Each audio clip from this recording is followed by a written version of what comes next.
Proper training of fruit trees depends upon pruning out those branches that you don't want and making those branches that you leave grow in the direction that you want them to be in. To do this last part, to get it growing in the direction that you want, very often it's necessary to spread the branches. You want the branches to be down between a 45 and 60 degree angle. This makes your tree get bigger quicker, it makes it start flowering sooner, and it also will help spray penetration by getting the branches more open. We've talked before about branch spreaders, but I just wanted to show them again here. This type is a wooden with sharp nails on the end, or you can get just stiff metal rod, again sharpened. One end goes in the trunk, and the other end holds out the branch at the proper angle from the tree. There are other ways that you can use to spread branches. One would be to just hang some sort of weight on the branch, and just enough to bring it down to the angle that you want. This gets a little tricky in that you need to have exactly the right weight at exactly the right spot in order to get it to hang down. If you put on too much, or if it slides down either direction on the branch, you don't get the proper angle. One variation of using a weight is to get a weight that you know is much heavier than the branch can support, such as these 3 bricks wired together or a cinder block, and just leave them on the ground and then run a piece of twine or some other string from here up to the branch so that you can tie it down. In this way, you don't have to worry about the weight. You just need it strong. You need it to be heavier than the branch can pick up, and then you can determine the angle by the length of the string that you leave there. One other type of branch spreader that is available is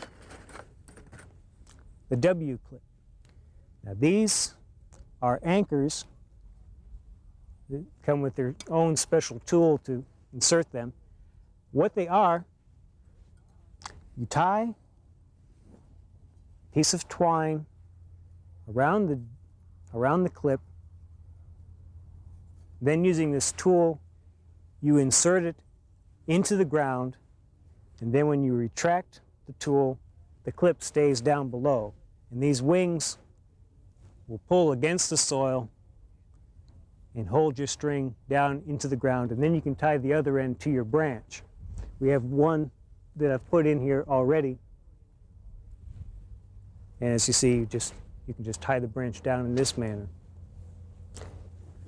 In some windy locations, you may want to be careful about the use of these. If you get a lot of branch movement, you might get this W-clip pulling up out of the ground. There are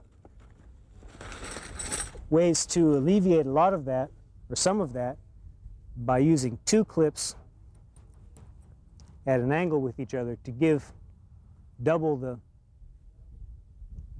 resistance and more holding power. Either way, you're going to have to watch out for the wind and check them to make sure they haven't pulled out. Now this tree, believe it or not, was just a little whip last year. It was cut off right at this point, and at that point in time it was no bigger around than this branch right here. It has done a tremendous amount of growing in this one growing season, and it has actually done too much for what we need to do. Usually you can leave the scaffold branches until the following year before you spread them.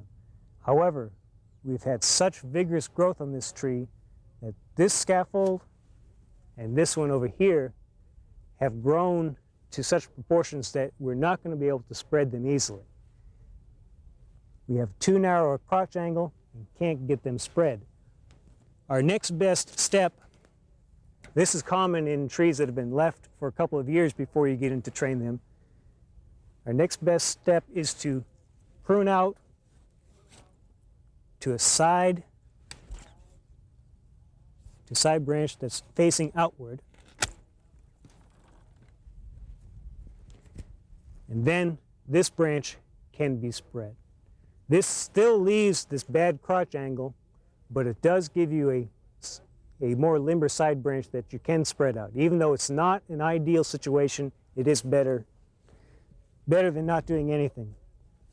This other large branch at first looks like we can do exactly the same thing till you look in here. We have a very narrow crotch, and as we pull out on this branch you'll see that it is splitting.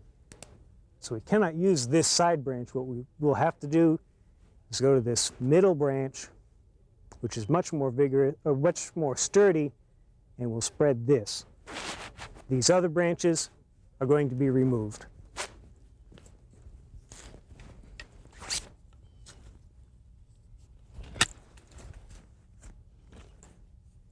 These two that I'm taking off now are growing on the inside of the branch, facing towards the center, and so they're not in a good position at all. So those will be removed, trying to leave a bit of a branch collar.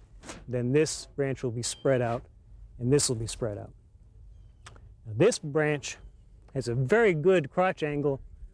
Unfortunately, it's in the wrong spot. You want to have at least 4 inches of space between your scaffolds if possible. So even though this is a good branch, we're going to have to remove it.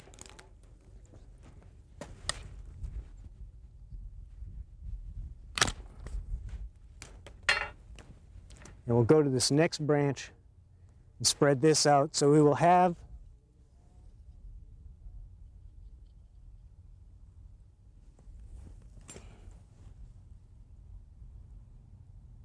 three branches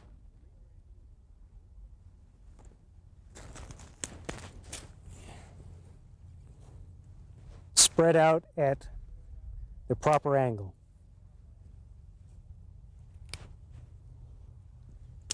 Now, when tying the string, what I'm going to do is put a small overhand loop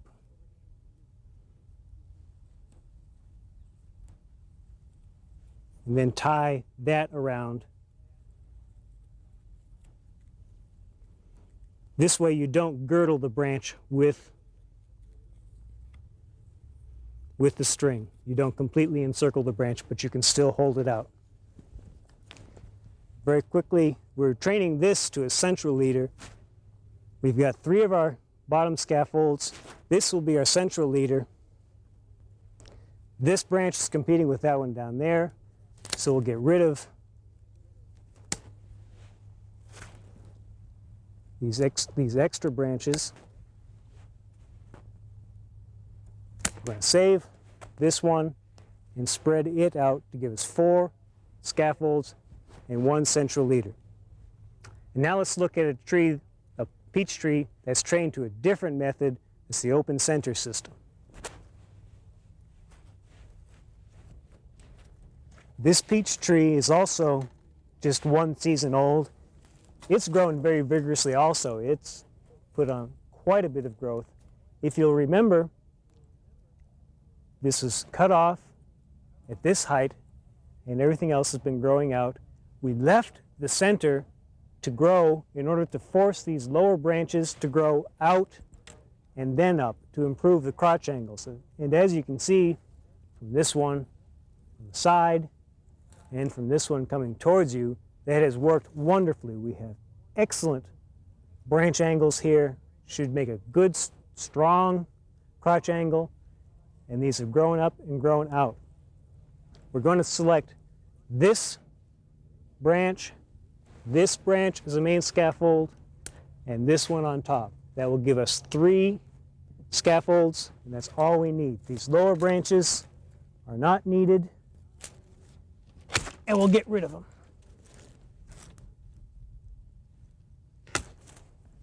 We also want to get rid of our center part because we want an open center training system.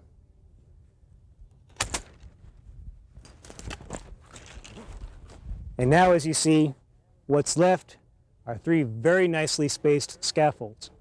This back scaffold has a little bit more tendency to be growing up and into the middle. Just make 1 quick cut on it to an outward growing branch just to accentuate the tendency to keep it growing out.